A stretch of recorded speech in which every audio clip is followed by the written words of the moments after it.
I'm chuffed a bit. I genuinely am. There were some things I really wanted to hear in there. One of them was the piece on education. He's gone much further and much faster than I thought he would, that I would have asked him to do. I'm thrilled to bits. In an area like mine, education is going to be the silver bullet. It's going to be what improves life chances. He's given me everything I wanted, so very, very happy. East-west connectivity as well. Our rail infrastructure, really, really poor from east to west. So big cities like Liverpool, Manchester, Leeds have really suffered from having poor connections, so that's hindered our economy. That's going to be solved now. I think it was a really pragmatic way to approach that as well, because the trains will still be coming from Birmingham to Manchester, so we're not losing out there as well. The health piece, really important as well. I mean, I think we all know that the NHS put a real shift in over the past few years, but we need fundamental reforms so that it's never under that kind of pressure again. I thought it was an inspirational speech. It's a very radical speech. He is taking on some very entrenched problems and saying we're going to fix them.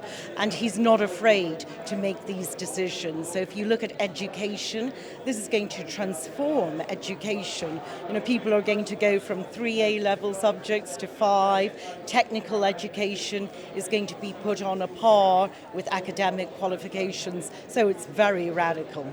I was really pleased with his speech. I think it was passionate. I think the country will understand a lot more about a Prime Minister's vision for his country as a consequence of that speech. I really welcome what he had to say on skills and technical education. We've heard a lot of people talk about we need to have parity of esteem between university and technical education. We've got a plan for day for how we're going to do that. I like what he said on welfare reform. And I was also, as somebody who's very interested in migration issues, I'm pleased with what he said about the small boats and his determination and his resolve there to stop the boats. So yeah, on the whole, I was really, really pleased with what he had to say. I think he was helped by 2 brilliant warm-up acts from Penny Mordaunt and Johnny Mercer, but it was a good feeling in the conference hall. Oh, it's a fantastic speech. You know, when he talks about long-term decisions, often that does come with challenges. You know, it comes with the need to make difficult decisions. But ultimately, what he's shown today is a real ambition, something that's rooted in deliverability, but also measurable. And I think it was a fantastic speech and really delivers on what I hear on the doorstep day after day after day over what they want from politicians. And it's fantastic.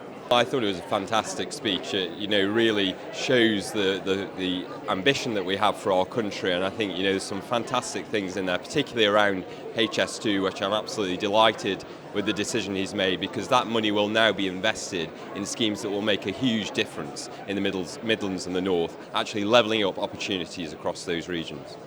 Well, I thought that was the energetic speech that spoke about change that we were actually waiting for. Now, there's been a lot of talk about HS2 all week and people saying what may or may not happen and what the benefits of it are to some and not to others. But I think what we've done there is we've shown that we're actually making sensible decisions with taxpayers' money. Now, in my area, HS2 wasn't really going to be a lot of benefit for us, and people going down to work in London is not their priority. Their priority are those local services. Now we're going to get that investment.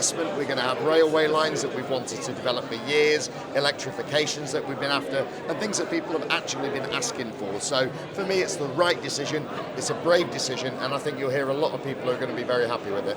I think it was a huge success. You only need to see the reaction in the hall. I think it's a 10 out of 10 speech.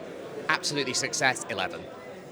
Out of 10, well, that's an interesting one. I'd say probably 9 out of 10, just because I think 10 out of 10 no one would believe. I'd actually give it a 10, and I'd normally give lower. I'm normally quite tough on these things, but I think it's fantastic because what he's shown is that even with an election looming, he wants to make sure that we're looking after the root and branch issues for the country, that we're going to deliver on what people really want, but also not be afraid to tell them the truth about the challenges to get there. Yeah, I think it was a huge success, whether it's on transport, education, or NHS, all of these things. We've shown as a party we have huge ambitions still to make a difference to our country. And I think it was one of the best speeches we've actually heard as a Prime Minister. Probably, certainly 9, maybe 10 out of 10.